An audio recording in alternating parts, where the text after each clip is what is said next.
I, female 34, lost my husband 8 weeks ago.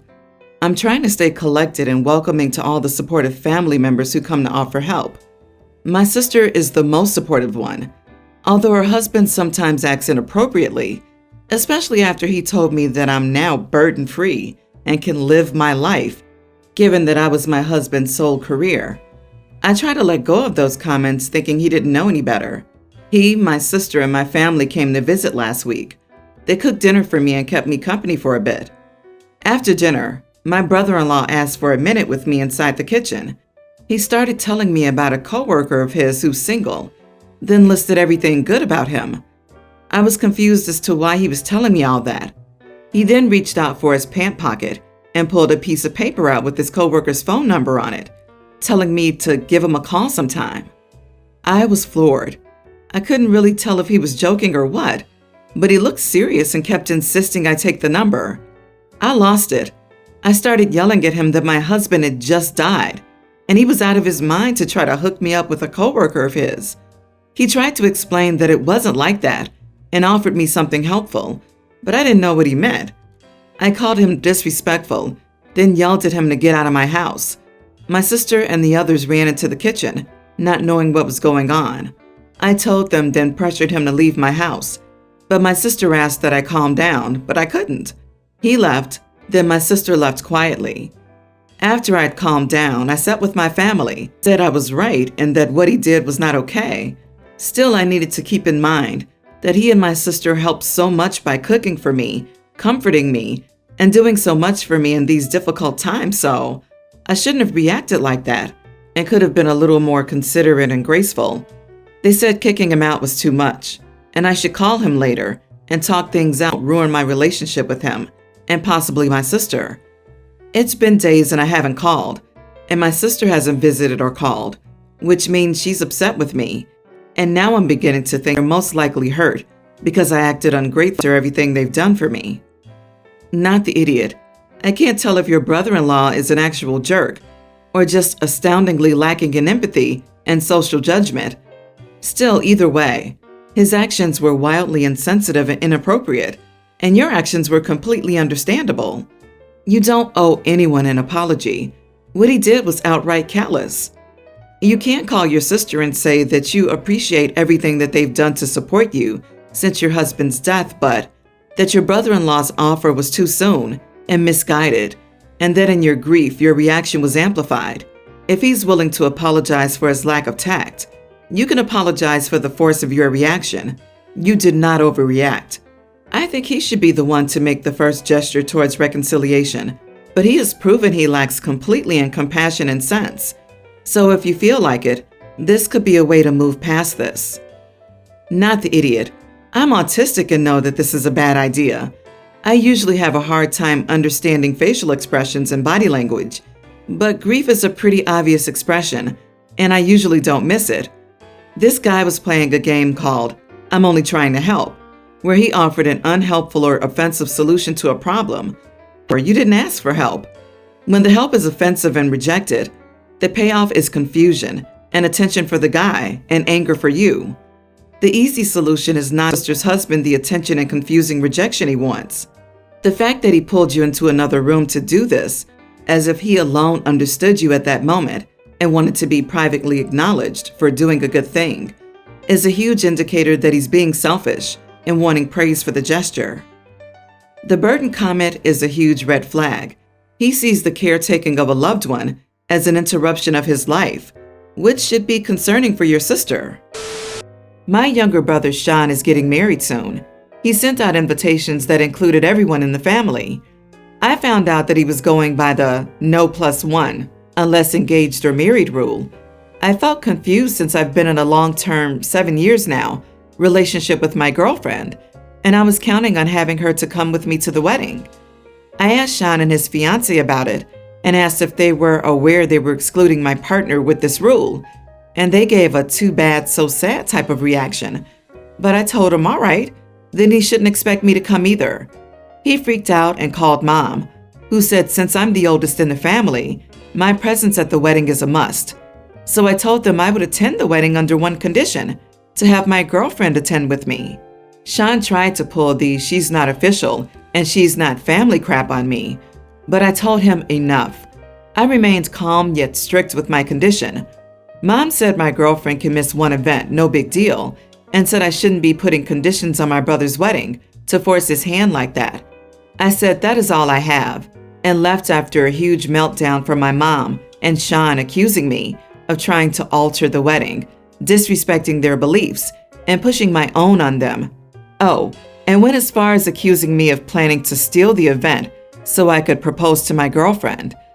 The rest of the family got into it, yelling at me for disrupting the wedding and trying to control and bully my brother into letting me do what I wanted at his damn wedding.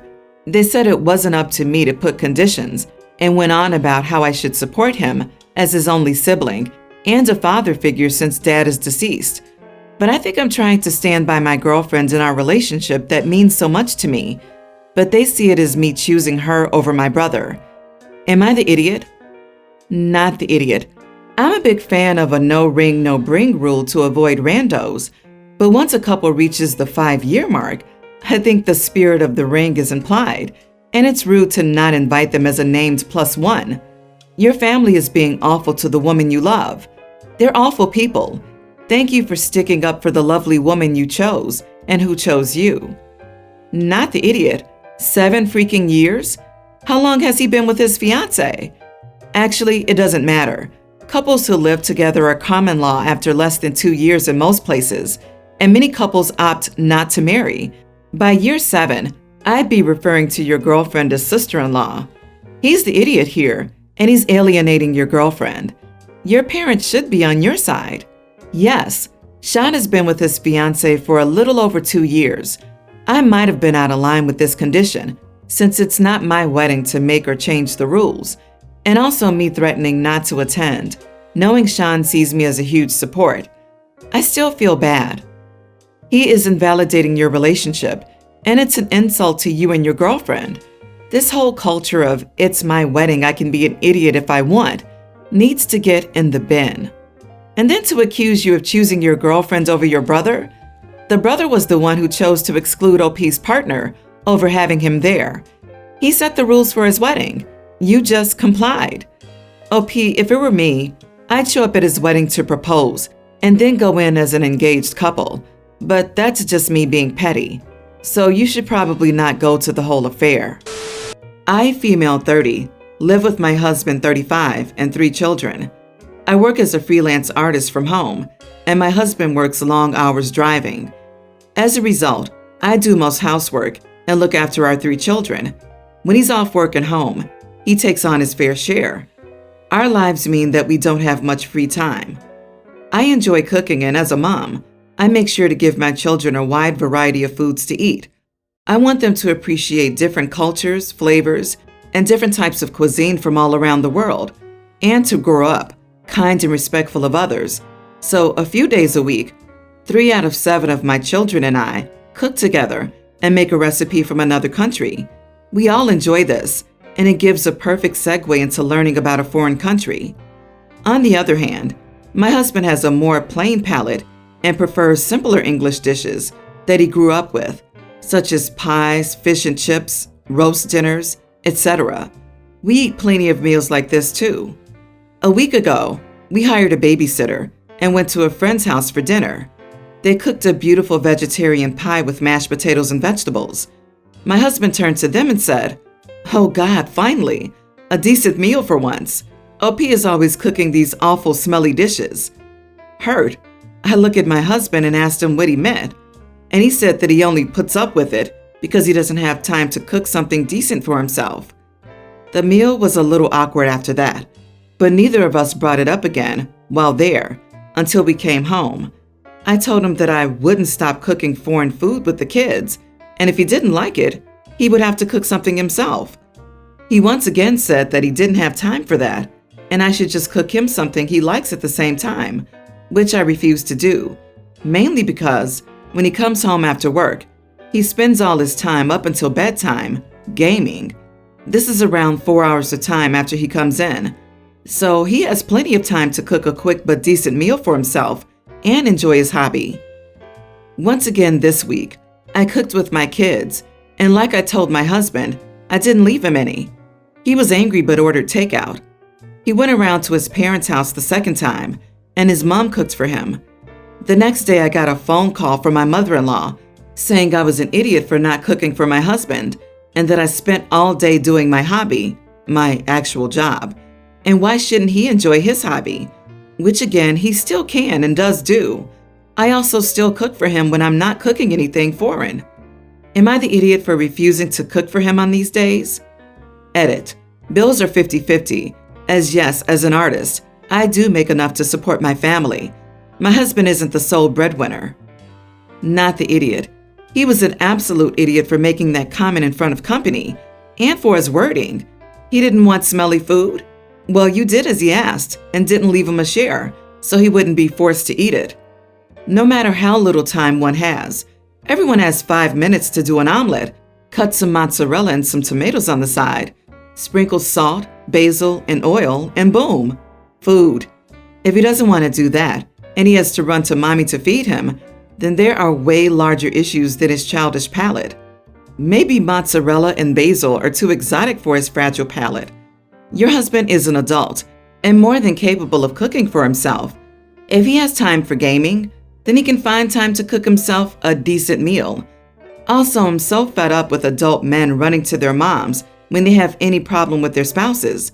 Why do they even marry? They should stay with their mothers forever and be their mama's boy. Also, if he's gaming 4 hours a night, then how is he doing his fair share of parenting when he's home? He sounds selfish, rude, and entitled. Let's just say it.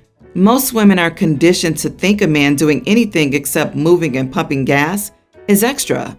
She's married to someone who didn't hesitate to ask her to cook 2 dinners, so there's no doubt in my mind that they have such a dynamic. Those special meals with her kids are her way of making sure that the kids don't end up like husband. Instead, they'll grow up to be much more adventurous and respectful. OP, your husband and your mother-in-law are horrible people. Sorry that you have to put up with their bratty selves. My sister-in-law is 2 months pregnant, and she's due a week after my wedding date. We've saved the date and booked every venue about it since May last year. These days, booking a wedding can be really hard since everyone is rescheduling after 2 years of constant postponements. My sister-in-law announced that she was 2 months pregnant last week. She also set her due date.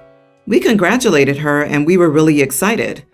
After a few days, yesterday we met with her again, and she said she wanted to sit my husband and me down and discuss the cancellation or postponement of our wedding because of her due date. We were shocked and surprised, since we never discussed or even implied the wedding would be postponed. We kindly told her that we wouldn't cancel the wedding, and we won't be mad if she won't be able to make it because her due date would be close. She said she wouldn't accept not attending her brother's wedding, so we have to make it work and look for another date. We explained we can't do it right now since every other date will be booked, and if we cancel or postpone, the next wedding date available is a half year later. She said, fine, so be it. We should book it for then. My fiance and I clearly cannot and will not postpone. We've already prepaid some aspects of our vendors, and we won't get all of our money back if we cancel. Also, I'm going to be honest, we don't want to cancel or postpone either. The wedding has been booked for so long. We've almost finished all preparations for it, so we'll have the last few months before the wedding more relaxing and chill. Also, my sister-in-law doesn't have an active role in the wedding. She's the groom's sister, but she has no duties she'll have to carry out.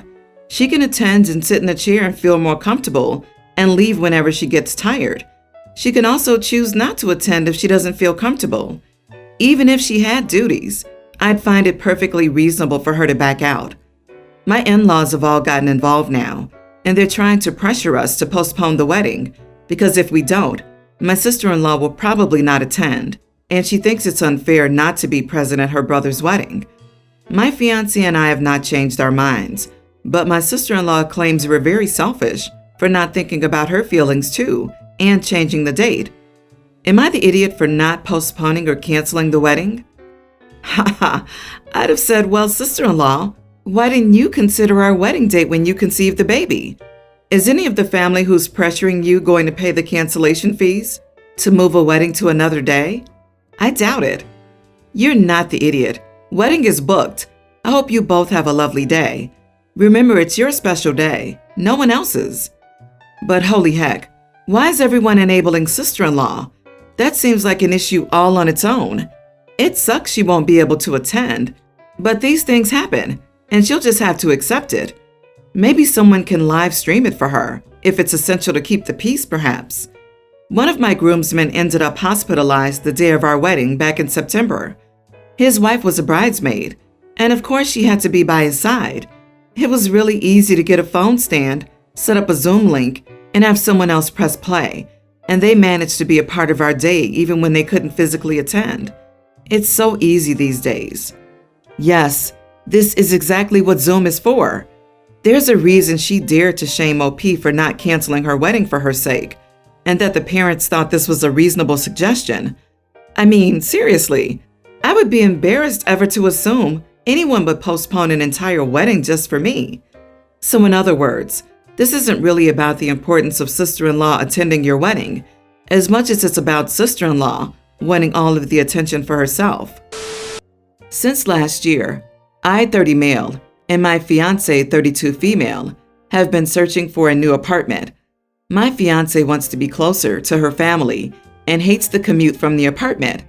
Another issue is no animals are allowed.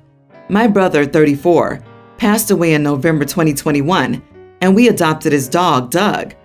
Doug is a 4-year-old husky mix and a very well-behaved dog. My brother and I were very close, and I promised to care for Doug if anything ever happened. My fiance found an apartment close to her family and was close to our jobs. The rent was a little cheaper and had more room. The issue I have with it is that only animals under 40 pounds are welcome. Doug is heavier than 40 pounds, and I'm not looking to rehome him. My fiance scheduled a tour of the apartment and had her parents meet us there. When the tour was finished, my fiance and her parents talked about the apartment and when we plan to move in. I told them that I wanted to keep looking and find a place that does not restrict animals. I added in that rehoming Doug was not an option. My fiance did not take my response well and got angry that I would give up a nice apartment for an animal. Her parents think I'm being unreasonable and should look at rehoming options. Am I the idiot for choosing my dog over an apartment? Not the idiot. If someone suggested I rehome any of my cats, I would suggest they rehome themselves. Your fiance's behavior means she does not care about your wishes, like keeping your damn dog, and she's trying to turn it around, making you look like the selfish one. Are you sure she isn't using this apartment issue to get you to abandon your dog? Also, if you're engaged, it should be our dog. There are other apartments out there, but only one Doug.